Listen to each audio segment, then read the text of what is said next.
Saldi, halika na. Umuwi na tayo. Nagsalita na ang korte. Nagdesisyon na sila. Sinatulan na ang mga kriminal na yun. Ganun-ganun na lang ba yun? Tatattarin nila ng saksak ang anak ko. Hindi lang 10 saksak ang binigay nila sa anak ko. Ganun lang, parusa. Dahil sa minutidad. Wala tayong magagawa. Sa DSWD muna sila.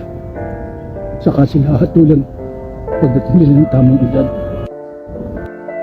Ang anak ko, di ba minutidad din siya? Minutidad, pero kayang pumatay. Kayang pumitol ng buhay.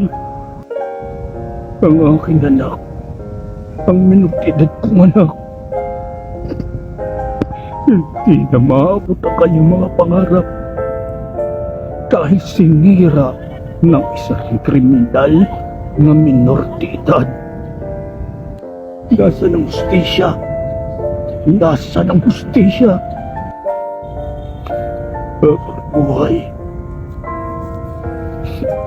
Habang buhay kong dadalhin ng sakit na nararamdaman ko.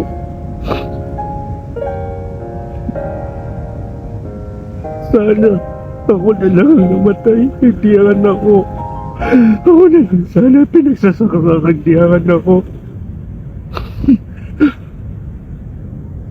Na gumawa ng batas na yan, huwag sanang mangyari sa anak nila ang nangyari sa anak ko.